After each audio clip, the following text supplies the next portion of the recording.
Hey, good evening, everyone. So, lately I've been having a lot of clients asking me about diabetes, and I saw it wise to discuss about it because it's a condition, it's a chronic condition that is with us, and currently most people are finding themselves diabetic, whether you were born with it or it can come due to a lifestyle. So, what is diabetes? Well, diabetes is a chronic disease that occurs either when the pancreas does not produce enough insulin or when the body cannot effectively use the insulin it produces. Insulin is a hormone that regulates your blood glucose or sugar. So, whenever there's a problem with your pancreas, you'll find yourself being diabetic, or whether your pancreas is not producing sufficient insulin, you might still find yourself ending up with diabetes. So, what are the types of diabetes? There's diabetes type 1, and there's diabetes type 2 and gestational diabetes. When I say of diabetes type 1, I mean the body immune system attacks the pancreas, preventing it from producing insulin at all. This is a lifelong condition that requires ongoing treatment and commonly happens with patients that are born with it actually. Patients are normally born with type 1 diabetes. It's from infancy. Type 2 diabetes is when the pancreas produces less insulin or the body cells don't respond properly to insulin. This is the most common type of diabetes. I'm talking of diabetes type 2. Now, this is where most of us come in due to our lifestyle and our physical health. I'll talk about it more. Gestational diabetes normally comes when a woman gets pregnant and during her normal blood checkup, that is when she's attending the antenatal clinics, it is discovered that she has sugar in her urine, or even she might be having high sugar levels, which is very common with some women when they get pregnant. But after delivery of the baby, you find that she goes back to her normal self. There'll be no more high sugar levels. So, what is the diet required for someone who is diabetic? As you well know, diabetes is a very broad topic and requires a lot of time to discuss about it. But the main thing is to understand how one is supposed to feed when he or she is diabetic, or your feeding methods also can prevent you from getting diabetes. So, what does the diet look like? We have fruits and vegetables. Now, for example, in our country, you can decide to have lower carb fruits such as avocados, plums, and watermelon. I'm talking of fruits that are readily available. I don't want to talk of strawberries or raspberries. Most of us don't even know what those things are.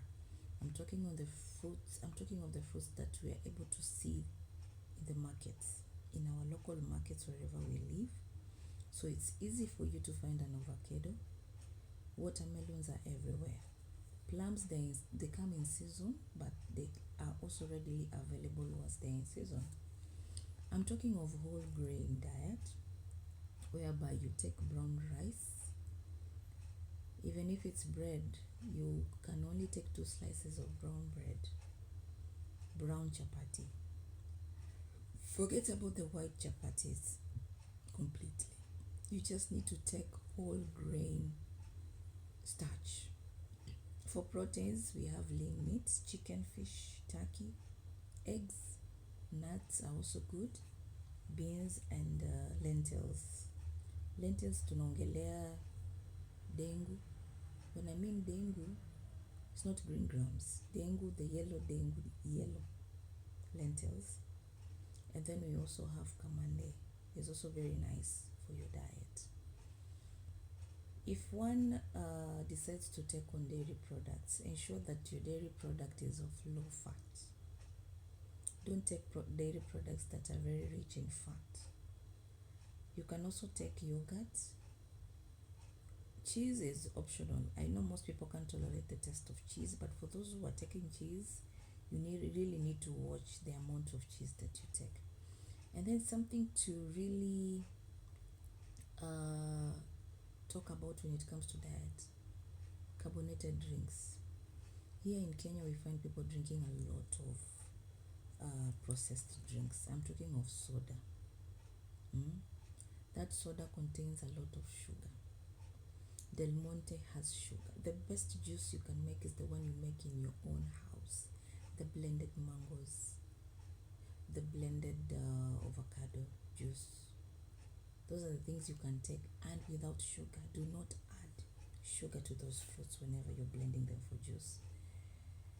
Another tip is that when you're diabetic, or if you're pre-diabetic, you need to eat in portions. There are portions that people are supposed to feed on. In another video, I'll make and describe the amount of food that one is supposed to take, the portions that are required for a diabetic patient. But other tips for diet is eating regular meals throughout the day. There is no avoiding of meals, because when you avoid meals, there's a likely chance you'll go into hypoglycemia. That's when sugars go low and you tend to find yourself feeling dizzy, you're starting to sweat, you're salivating, or at times your saliva goes away, you find your mouth going dry, and that is a very dangerous state, because you can collapse. So another way is limiting refined grains such as white bread, as I mentioned. Avoid white bread, avoid rice and pasta. Limiting added sugars and salt. In fact, you're not even supposed to take sugar. Once you're found diabetic, forget about sugar. You and sugar become enemies. Reducing serving sizes to avoid weight gain. Yeah, for us who are overweight, we really need to watch ourselves, because once you're overweight, you're predisposing yourself into turning out to be diabetic. So we really need to be active and do a lot of exercise to maintain a good weight. BMI. Check your BMI regularly. So we are being encouraged to eat carbs with foods that have high protein, fat, fiber, to slow down how quickly blood sugar rises.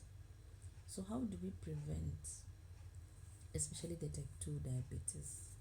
By losing weight, as I had mentioned, following a healthy eating plan. I'll make another video discussing about the same.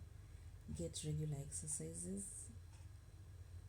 You don't have to go to the gym and end up having those muscle pains and aches and what. Just do walks. You can have your morning walks or your evening walks. It really assists in maintaining or losing of weight. Talk to your health provider to see whether there is anything else that can help you delay or prevent type 2 diabetes. Health providers are everywhere, I know, but nowadays we tend to be very busy to attend to our patients. But if you can get one, or you can even contact me, I'll be able to share with you the methods that you can use to prevent, or even see you through your diabetes journey. So that is basically what you need to know about diabetes, but I'll have to create more videos talking about the portions that are required, and even the exact types of diabetes, especially here in Kenya. So thank you everyone for listening, and if you have a comment or a question, you can kindly come to the comment section. Thank you.